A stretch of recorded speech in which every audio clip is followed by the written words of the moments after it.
CMR jewellers సువర్ణ సంక్రాంతి సంబరాలు బంగారు ఆభరణాలపై 1050% తగ్గింపు. నమస్తే, నేను విజయ్.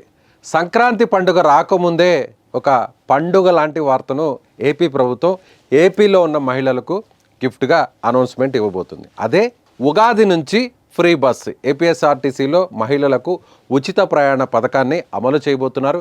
సంక్రాంతి నుంచి ఈ పథకాన్ని అమలు చేయాలని ముందుగా భావించినప్పటికీ కూడా అందులో ఉన్నటువంటి సాధ్యాసాధ్యాలన్నింటినీ కూడా ముఖ్యమంత్రి మంత్రివర్గ ఉపసంఘం అదేవిధంగా ఆయా శాఖలకు సంబంధించినటువంటి అధికారులతో సమీక్ష నిర్వహించి ఆయన విషయ సేకరణ అయితే చేశారు. అయితే దీనికి సంబంధించి సంక్రాంతి నాడే ప్రకటన చేయాలనుకున్నప్పటికి కూడా కొన్ని విషయాలను అక్కడ మంత్రివర్గ ఉపసంఘం అధికారులు ముఖ్యమంత్రి దృష్టికి తీసుకెళ్లారు. అంటే ఇప్పటికిప్పుడు మనం ఈ పథకాన్ని అమలు చేస్తే వచ్చేటువంటి ఇబ్బందులను కూడా ముఖ్యమంత్రి దృష్టికి తీసుకువెళ్ళడం జరిగింది. అంటే ఇప్పటికిప్పుడు మనం ఈ పథకాన్ని అమలు చేస్తే మా ఆక్యుపెన్సీ రేషియో పెరుగుతుంది కాబట్టి ప్రస్తుతం 69-70% ఉన్నటువంటి ఆక్యుపెన్సీ ఒక్కసారిగా 93% వరకు పెరిగే అవకాశం ఉంది. కాబట్టి ఆ స్థాయిలో మన వద్ద బస్సులు లేవు అనేటువంటి విషయాన్ని కూడా ముఖ్యమంత్రి సీఎం చంద్రబాబు దృష్టికి అధికారులు తీసుకెళ్లడం జరిగింది. దీనికి సంబంధించి అంటే ఉగాది వరకు సమయం ఉంది కాబట్టి 2-3 నెలలు సమయం ఉంటుంది కాబట్టి అప్పటిలోగా మనం కొన్ని బస్సులను సమకూర్చుకోగలిగితే ఈ పథకాన్ని ఇమీడియట్గా స్టార్ట్ చేయాలనేటువంటి ఆలోచనను వారు సీఎం దృష్టికి తీసుకెళ్ళినట్టుగా తెలుస్తుంది. అయితే దీనికి సంబంధించి కూడా ఇప్పటికే కొన్ని రాష్ట్రాల్లో కూడా మంత్రివర్గ ఉపసంఘం రాష్ట్రాలకు వెళ్ళడం జరిగింది. ఈ పథకాన్ని అమలు చేస్తున్నటువంటి తెలంగాణ కావచ్చు, తమిళనాడు కావచ్చు, అదేవిధంగా ఢిల్లీ కావచ్చు, పంజాబ్ కావచ్చు, ఇలా ఆ వివిధ రాష్ట్రాలకు వెళ్ళి అక్కడ అధ్యయనం చేయాలనేటువంటి నిర్ణయాన్ని కూడా ఈ మంత్రివర్గ ఉపసంఘం అధికారుల ముందు అదేవిధంగా ముఖ్యమంత్రి ముందు కూడా చెప్పడం జరిగింది. దీనికి సంబంధించి 1600 బస్సులు అయితే అందుబాటులో ఉంటాయి. దీనికి సంబంధించి మరొక 2000 బస్సులను సమకూర్చుకోవాలి అనేది ఇప్పుడు ప్రభుత్వం నిర్ణయం తీసుకుంది. అయితే ఇప్పుడు ఒకవేళ ఉగాది నుంచి అమలు చేస్తే ఎక్కడెక్కడ ఎవరెవరికి ఉచితంగా ఈ పథకాన్ని అమలు చేయబోతున్నారు అనేటువంటి ప్రశ్న అందరిలో కూడా ఉత్పన్నమవుతుంది.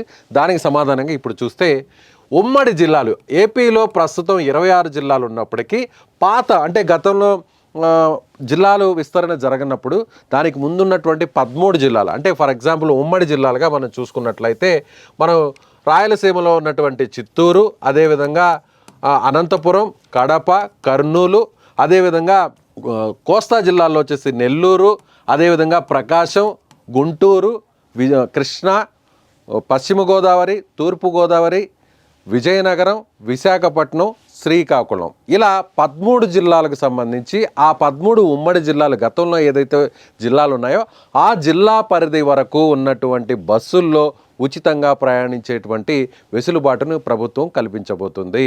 సో మహిళలందరూ కూడా ఏపీలో సిటిజన్షిప్ కలిగి ఉండి, ఏపీలో ఓటు హక్కు కలిగి ఉండి, ఏపీలో ఆధార్ కార్డును కలిగి ఉన్నటువంటి వారు, ఏపీలో పాన్ కార్డును కలిగి ఉన్నటువంటి వారు, ఇలా ఏపీలో పుట్టినటువంటి వారు, ఏపీలో అక్కడ సిటిజన్షిప్ని పౌరసత్వాన్ని కలిగి ఉన్నటువంటి వారు ఈ పథకానికి అర్హులుగా మనం చెప్పవచ్చు. సో ఉగాది నుంచి ఈ పథకాన్ని అమలు చేయబోతుంది. ఇప్పటికే ఉచిత గ్యాస్ సిలిండర్లు ఇచ్చేటువంటి పథకాన్ని కూడా ప్రారంభించినటువంటి దీపావళి నుంచి ప్రారంభించినటువంటి ప్రభుత్వం ఇప్పుడు కూటమి ప్రభుత్వం తాజాగా ఉగాది నుంచి ఈ పథకాన్ని అందుబాటులోకి తీసుకురాబోతుంది. సో అదనంగా బస్సుల్ని సమకూర్చుకున్న తర్వాత ఆ తర్వాత ఈ పథకాన్ని ప్రారంభించాలి. సో ఒక నెలకు ఈ పథకానికి సంబంధించి దాదాపుగా 236 కోట్ల రూపాయల భారం అటు ఏపీఎస్ఆర్టీసీ మీద పడుతుంది. కాబట్టి దానికి సంబంధించి ప్రభుత్వం వైపు నుంచి కూడా ఈ మొత్తాన్ని కూడా చెల్లించే విధంగా కూడా ఆ భారాన్ని భరించే విధంగా కూడా నిర్ణయం తీసుకుంది. ఇప్పటికే తెలంగాణలోను అదేవిధంగా ఢిల్లీతో పాటుగా పొరుగున ఉన్నటువంటి తమిళనాడు, కర్ణాటక ఈ రాష్ట్రాల్లో కూడా ఈ ఉపసంఘం మంత్రులు వెళ్ళబోతున్నారు. ముఖ్యంగా మహిళా మంత్రిగా ఉన్నటువంటి హోంమంత్రి అనితతో కలిసి రవాణా శాఖ మంత్రిగా ఉన్నటువంటి మండిపల్లి రాంప్రసాద్ రెడ్డి అదేవిధంగా ఇతర అధికార బృందం ఏపీఎస్ఆర్టీసీ ఎండీతో కలిసి వీరు దీని మీద అధ్యయనం చేసేటువంటి పరిస్థితి అయితే కనిపిస్తుంది. చాలా స్పష్టంగా వచ్చే ఉగాది నాటికి తెలుగు సంవత్సరం ఆరంభం నుంచే ఈ పథకాన్ని అమల్లోకి తీసుకురావడానికి చంద్రబాబు, పవన్ కళ్యాణ్ ప్రభుత్వం సిద్ధమైందనే చెప్పాలి. దీనికి సంబంధించినటువంటి ఒక అధ్యయనాన్ని పూర్తి చేసిన తర్వాత వారు ఇచ్చేటువంటి సమగ్ర నివేదిక ద్వారా సో దీనికి సంబంధించినటువంటి గైడ్ లైన్స్ అంతా కూడా అనౌన్స్ చేసేటువంటి పరిస్థితి కనిపిస్తుంది. సో ఏపీ 0 టికెట్ అంటే మీరు బస్సు ఎక్కితే టికెట్ కొడతారు.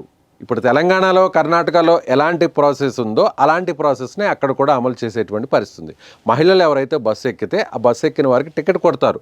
కానీ ఆ టికెట్ 0 టికెట్, దాని మీద ₹0 అనేటువంటి ఒక టికెట్ని ఇచ్చేటువంటి పరిస్థితి ఉంటుంది. కాబట్టి తద్వారా ఎంతమంది ఎక్కుతున్నారు, సో ఎంతమంది మహిళలకు ఉచిత రవాణా కల్పిస్తున్నాము ఏపీఎస్ఆర్టీసీ ద్వారా అనేది కూడా ఒక లెక్క వస్తుంది. తద్వారా ప్రభుత్వానికి సంబంధించి కూడా ఏపీఎస్ఆర్టీసీ మీద ఎంత భారం పడుతుందో ఆ భారాన్నంతా కూడా ప్రభుత్వం భర్తీ చేసే విధంగా, భరించే విధంగా నిర్ణయం తీసుకుంటారు. కాబట్టి జీరో టికెటింగ్ విధానాన్ని ఏపీలో కూడా తీసుకొచ్చేటువంటి పరిస్థితి చాలా స్పష్టంగా కనిపిస్తుంది. కాబట్టి కూటమి ప్రభుత్వం మరొక గుడ్ న్యూస్ చెప్పబోతుంది మహిళలకు, ఏపీలో ఉన్నటువంటి మహిళలకు. సో ఖచ్చితంగా ఈ పథకాన్ని ఉగాది నుంచి అమలు చేయడానికి ప్రయత్నాలు అయితే జరుగుతున్నాయి. సో మీరేమనుకుంటున్నారు? ఇప్పటికే ఈ పథకం ఏపీకి పొరుగు రాష్ట్రాలైనటువంటి కర్ణాటక, తమిళనాడు, తెలంగాణ ఈ రాష్ట్రాల్లో అమలులో ఉంది. కాబట్టి అక్కడ ఉన్నటువంటి పరిస్థితులను మీకు తెలిసినట్లయితే మీరు ఖచ్చితంగా కామెంట్ బాక్స్లో కామెంట్ చేయండి.